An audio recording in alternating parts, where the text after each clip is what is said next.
दहशतवादी तहव्वूर राणाचे भारतात प्रत्यार्पण हे भारताच्या कूटनीतीचे मोठं यश उज्ज्वल निकम. मुंबई दहशतवादी हल्ल्यातील प्रमुख आरोपी राहिलेल्या तहव्वूर राणाचे अमेरिकेतून भारतात प्रत्यार्पण होणे हे भारताचे कूटनीतीमधील मोठं यश आहे.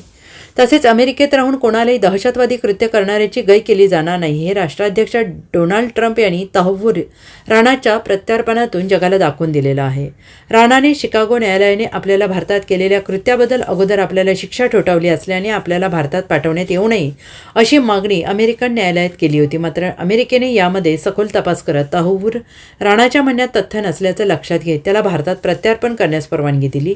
ही भारतासाठी मोठी गोष्ट आहे. तहव्वूर राणा आणि डेव्हिड हेडली हे एकाच माळेचे मणी असल्याने तहव्वूर राणा आणि डेव्हिड हेडलीचे पाकच्या IS संघटनेशी कसे संबंध राहिले आहेत यावर तहव्वूर राणा भारतात आल्याने त्यावर प्रकाश पडण्याची शक्यता असल्याचं विशेष अधिकारी सरकारी वकील उज्ज्वल निकम यांनी म्हटलेलं आहे.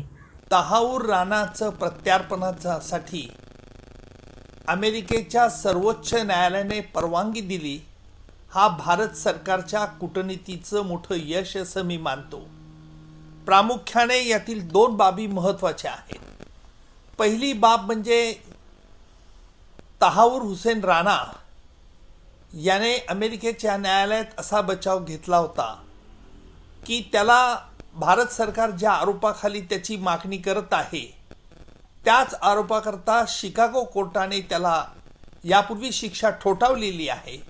त्यामुळे अमेरिकेच्या कायद्यानुसार अर्थात भारतातील डबल जिओपार्डी यानुसार त्याला भारतामध्ये पाठवण्यात येऊ नये हा एक बचाव केला होता.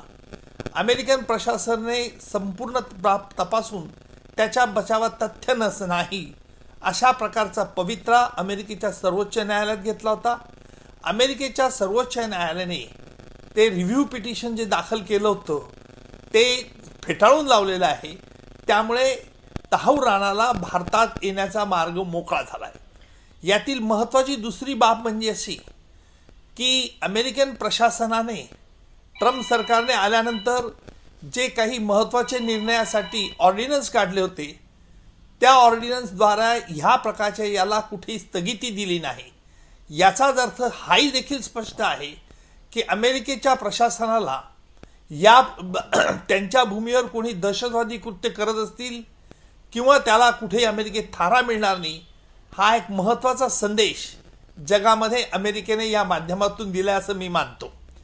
आता तिसरी महत्त्वाची बाब म्हणजे तहव्वूर राणाला भारतात पाठवल्यानंतर अनेक गोष्टीचा खुलासा होण्याची शक्यता आहे. विशेषतः मुंबईच्या न्यायालयात डेव्हिड हेडलीची साक्ष मी घेतली होती. डेव्हिड हेडलीने आपल्या साक्षीमध्ये की लष्कर तोयबा आणि पाकिस्तानच्या लष्कराचे कसे संबंध आहे या संदर्भात देखील स्पष्ट खुलासा केलेला होता. त्या संदर्भात पुरावे देखील दाखल केले होते. याच्यावरती तहव्वूर राणाला भारतात पाठवल्यानंतर यावरती अधिक प्रकाशझोत टाकण्यात येऊ शकतो. तहव्वूर राणा काय माहिती देतो, कारण डेव्हिड हेडली आणि तहव्वूर राणा हे एकाच माळेचे मणी आहेत. कारण डेव्हिड हेडलीने मुंबईला 26/11च्या हल्ल्याच्या अगोदर जे इमिग्रेशन सेंटर उघडलं होतं ते तहव्वूर राणाच्या सांगण्यावरूनच उघडलं होतं. डेव्हिड हेडलीचे ISIशी संबंध कसे होते हे डेव्हिड हेडलीने आपल्या पुराव्यामध्ये मुंबईच्या न्यायालयात बाब स्पष्ट केलेली आहे. Bureau report SBN Marathi, Jalgaon.